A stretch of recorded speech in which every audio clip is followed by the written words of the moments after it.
Welcome to the Pencil Bob channel. I hope you enjoy the story. Remember to like and subscribe. And now the story.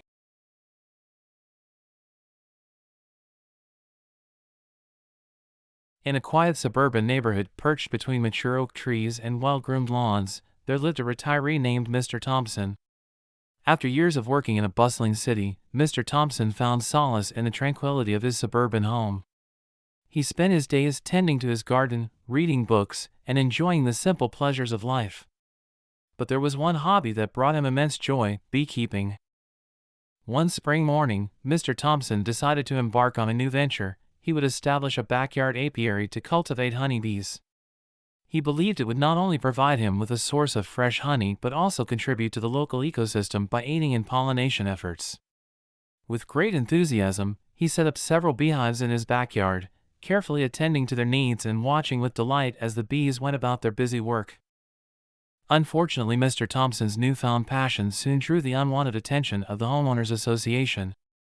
They claimed that his apiary posed a threat to the safety and serenity of the community.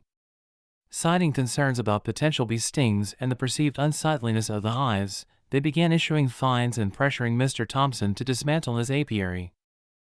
Undeterred, Mr. Thompson decided to fight back. Armed with knowledge about the importance of bees in pollination and ecosystem health, he attended HOA meetings to advocate for the preservation of his apiary. He passionately explained how bees were essential for the growth of fruits, vegetables, and flowers, and how their decline could have devastating consequences for the food supply of the world. The HOA remained steadfast in their opposition, once again citing fears of bee stings and the potential for allergic reactions among residents. Despite Mr. Thompson's efforts to educate them, they refused to budge, insisting that the apiary must go. Frustrated but determined, Mr. Thompson continued to tend to his bees, hoping that his persistence would eventually pay off. However, his hopes were shattered when he received a call informing him that he needed to leave town for a week to attend to a family emergency.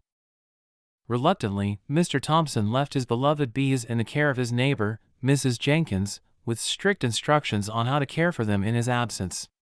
He hoped that everything would be fine in his absence, but a gnawing sense of unease lingered in the back of his mind. When Mr. Thompson returned home a week later, his heart sank at the sight that greeted him. Almost all of his bees lay lifeless on the ground, their once vibrant hives now silent and deserted. Shock and disbelief coursed through him as he realized the magnitude of what had happened. His bees had been poisoned.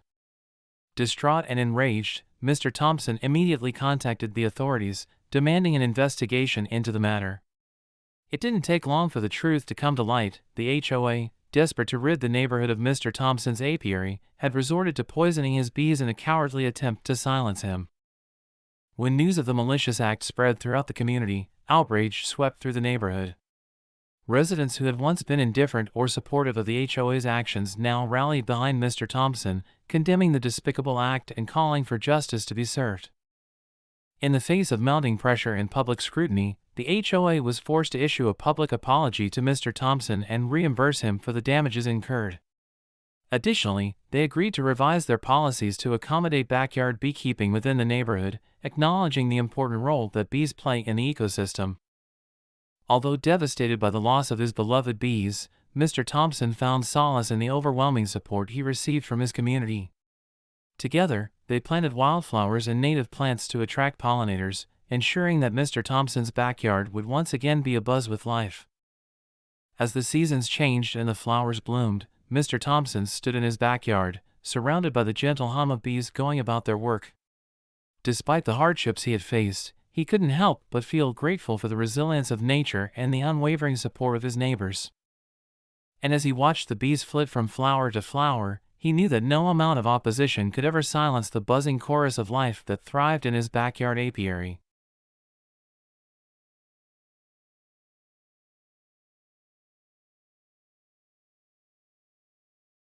Life was always peaceful and predictable in the calm Oakwood Heights community. That is until Jim Tallows, the president of the HOA, seemed to lose his grip on reality. It all began innocently enough, with Jim issuing fines for minor infractions that made little sense. Residents received notices for things like having the wrong color curtains or leaving a garden hose out for too long. At first, people brushed it off as Jim being overly zealous about enforcing HOA rules. But as time went on, his behavior grew increasingly bizarre. Soon, Jim started showing up unannounced at people's homes, demanding they perform strange tasks like rearranging their cars in the driveway or moving their mailbox for no apparent reason. He would peer through windows, inspecting every detail of the property and insisting on absurd changes like covering windows with tinfoil or painting houses in the dark to achieve the perfect shade. During HOA meetings, Jim became increasingly disruptive, often talking over others and refusing to allow anyone else to speak.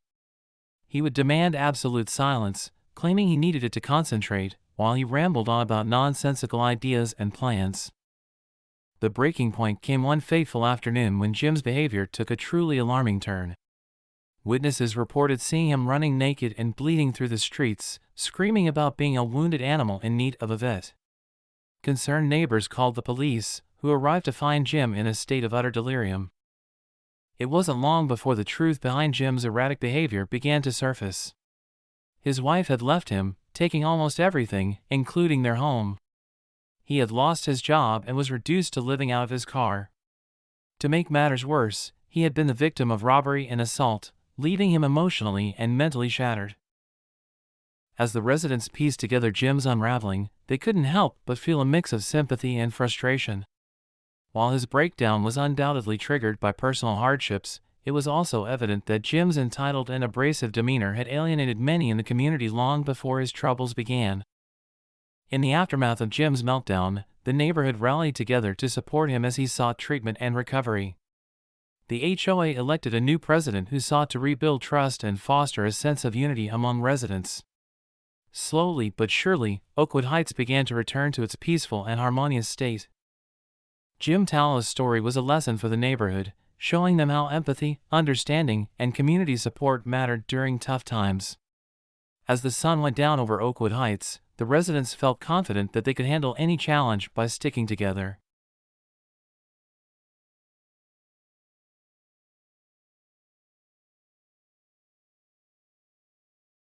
In Stansdale, a quiet neighborhood, there lived a woman named Jill Cansana.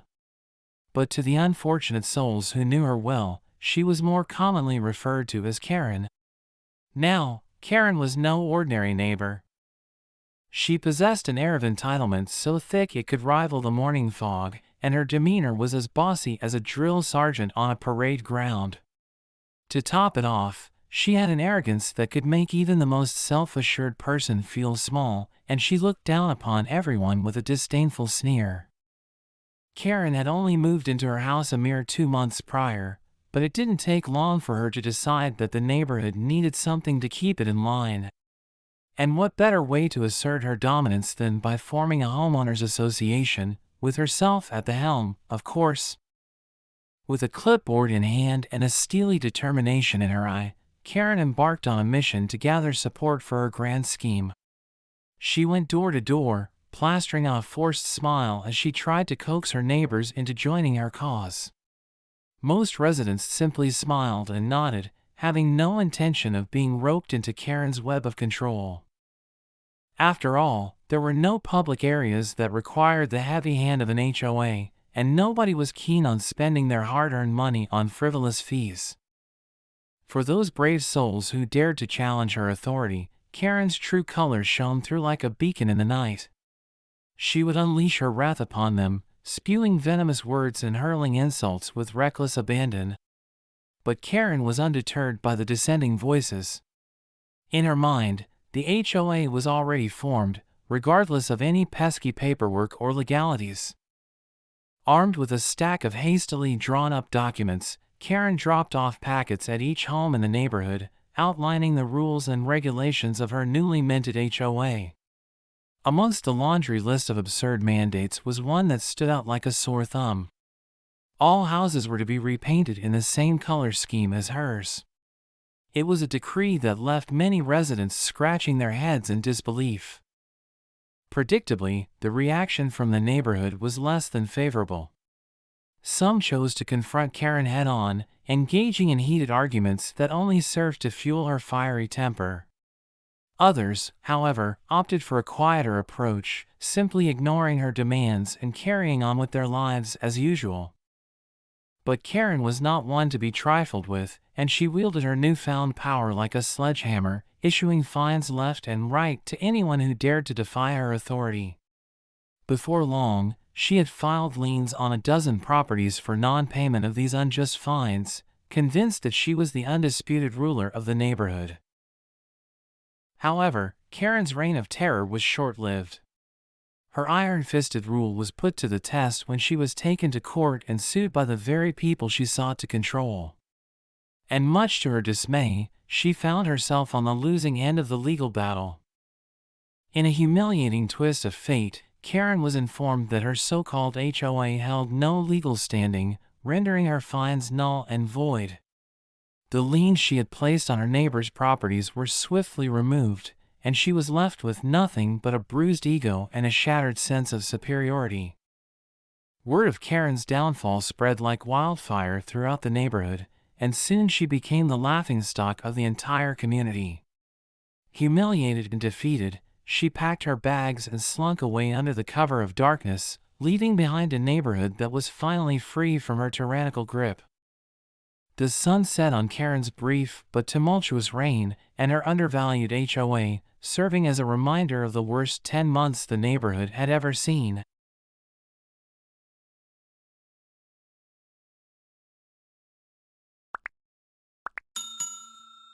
I would like to thank you for watching the video to the end.